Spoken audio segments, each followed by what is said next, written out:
प्यारे बच्चों, आज हम ब्रिज कोर्स अंतर्गत कक्षा 8वीं वर्कशीट 34 से 36 तक पढ़ेंगे। आप हमारे चैनल को सब्सक्राइब शेयर अवश्य कीजिए। सबसे पहले देखते हैं हम वर्कशीट से संबंधित कुछ परिभाषाएं। सबसे पहले हम देखें समकोण। समकोण जिस कोण की माप 90 अंश हो समकोण कहलाता है। न्यून कोण जिस कोण की माप 0 अंश और 90 अंश के बीच हो वह न्यून कोण कहलाता है। अधिक कोण वह कोण जिसकी माप 90 अंश और 180 अंश के बीच हो अधिक कोण कहलाता है। अब इन तीनों परिभाषाओं पर हम चित्र देखें तो आप देख रहे हैं पहला चित्र जो है इसमें कोण AOB की अंश माप 90 अंश है, इसलिए यह समकोण त्रिभुज होगा। दूसरे चित्र में कोण AOB जिसे हम X कोण मान के चलें तो यह 90 अंश से कम है, यह 0 अंश और 90 अंश के बीच होता है। तो न्यून कोण की माप 0 अंश से अधिक और 90 अंश से कम होती है। अधिक कोण आपने पढ़ा कि 90 अंश से अधिक और 180 अंश से कम। तो आप तीसरे चित्र में देख रहे हैं कोण AOB जिसे हम X से दर्शाएं तो X का मान 90 अंश से अधिक है और 180 अंश से कम है। तो इस तरह तीनों परिभाषाओं को आप अच्छे से देख लीजिए, एक बार फिर से समझ लीजिए।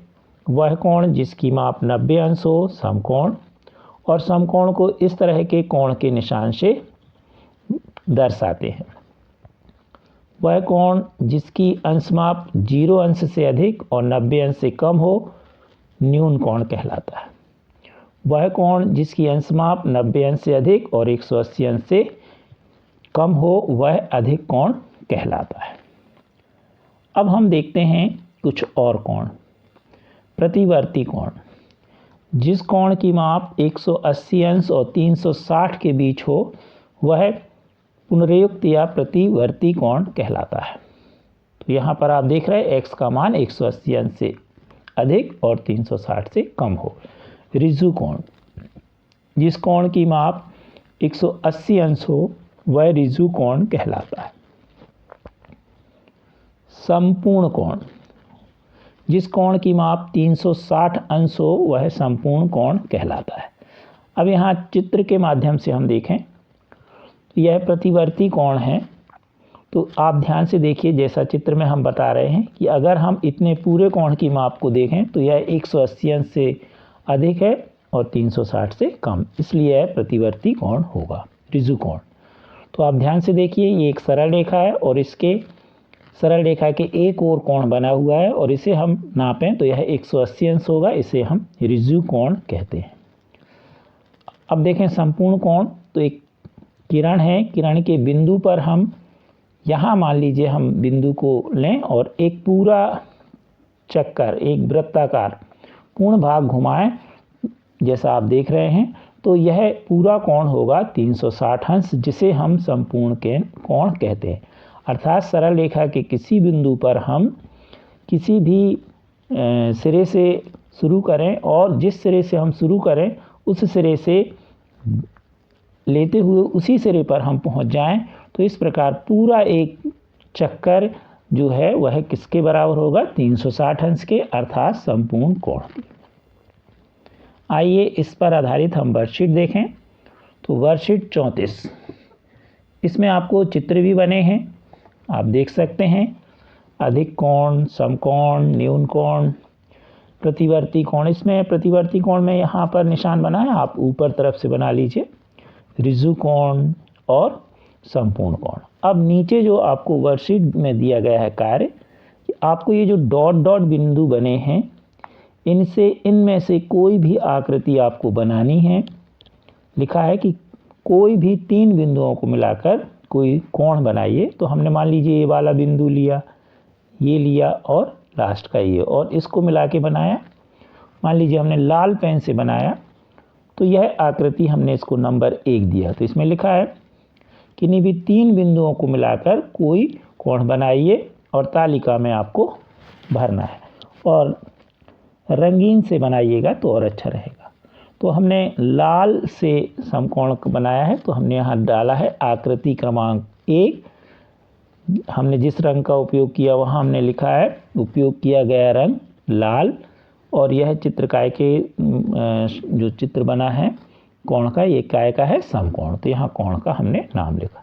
तो ऐसे आप खुद बनाइएगा और उनके नाम भर दीजिएगा। अब देखते हैं हम वर्कशीट 35 कोणों की पहचान। तो यहाँ पर घड़ी बनी हुई है, और घड़ी में देख करके आपको उन कोणों के नाम जो वर्कशीट नंबर 34 है उसके अनुसार नाम लिखना है। कुछ हमने लिख दिए हैं, कुछ आप लिखिए।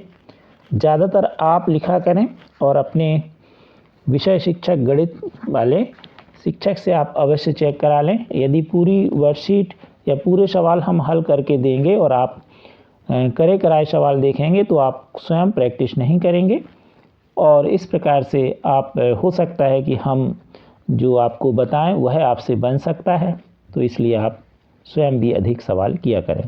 तो हम देखें तो यहाँ पर जो ये आकृति बनी है कांटों के द्वारा घड़ी में, यह न्यून कोण के बराबर है।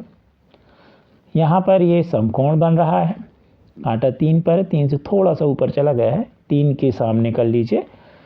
यहाँ पर यह कोण अधिक कोण है। इसी तरह आप सभी कोण देखिए और भरिए।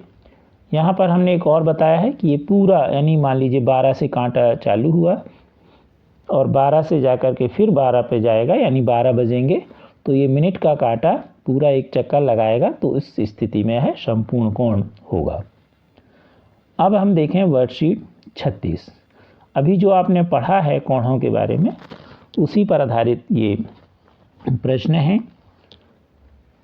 पहला प्रश्न है, यदि 2 कोण संपूरक हों तो उनके मापों का योग आपको मालूम है, संपूरक है तो 180 अंश, पूरक हैं तो उनकी मापों का योग 90 अंश होगा। रेखीय युग्म में जो बनाते हैं उनके कोणों का योग 180 अंश होता है। यदि 2 आसन्न कोण संपूरक अर्थात 180 अंश हों तो फिर वह रेखीय युग्म बनाते हैं। यदि 2 रेखाएं एक दूसरे को प्रतिच्छेद कर दें तो शीर्षाभिमुख कोण हमेशा बराबर होते हैं। अब यहाँ एक चित्र बना है और इसमें लिखा है कि आपको आसन्न कोणों के 5 युग्म बनाना है और शीर्षाभिमुख कोणों के 2 युग्म। तो सबसे पहले हम आसन्न कोण देखें, तो कुछ हम बना देते हैं, कुछ आप बना लीजिए। आसन्न कोण की परिभाषा आप देख चुके हैं कि शीर्ष उभयनिष्ठ रहता है, एक ही रहता है कॉमन, और साथ में एक भुजा भी उभयनिष्ठ होती है। तो आप देखिए यहाँ पर हम कोई भी एक भुजा को उभयनिष्ठ ले लें, मान लो हम OB को लेते हैं, तो होगा कोण AOB कोण BOC, तो ये आसन्न कोण हो जाएगा। अब हम BOC से लें तो BOC कोण COD, ये भी आसन्न कोण हो जाएगा। COD से लें तो कोण COD DOE, तो ये भी आसन्न कोण। अब आप ऐसे 5 युग्म बनाइएगा। अब लिखा है शीर्षाभिमुख कोण, तो यहाँ पर वास्तव में 2 सरल रेखाएं, देखिए एक मान लीजिए हम लें BE और दूसरी लें AD, तो ये दोनों एक दूसरे को काट रही हैं, ध्यान से देख लीजिए। और थोड़ी देर के लिए हम इस वाली किरण को मिटा दें, तो ये जो 2 सरल रेखाएं हैं इनको हम ध्यान से देखें तो काटने पर बिंदु O मिला।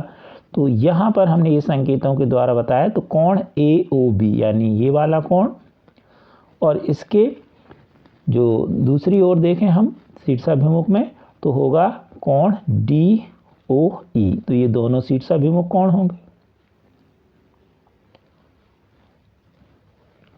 अब देखें हम ये वाला कोण, मान लीजिए ये वाला लेते हैं और ये वाला, तो हम A से शुरू करें, AOE यानी हम ये वाला कोण ले रहे हैं, तो इसके शीर्षाभिमुख ये वाला होगा, यानी कौन सा, कोण BOD। तो इस तरह से ये दोनों हमने बना दिए शीर्षाभिमुख कोण। ध्यान रखें ये ना लेना, क्योंकि यह किरण आगे की तरफ सरल रेखा के रूप में है। तो शीर्षाभिमुख हमेशा 2 सरल रेखाएं जब एक दूसरे को प्रतिच्छेद करती हैं तो जो कोण बनते हैं, आप जानते हैं कि शीर्षाभिमुख के परिभाषा के अनुसार तो ये 2 कोण बनेंगे। तो आज आपने वर्कशीट 34, 35 और 36 पढ़ी। एक बार पुनः हम आपसे रिक्वेस्ट करते हैं कि आप हमारे चैनल को शेयर सब्सक्राइब अवश्य कीजिए। हम आपको समय समय पर आपके विषय से संबंधित और आपके कक्षा से संबंधित वीडियो आपको हम अपने चैनल पर भेजते रहेंगे। Thank you.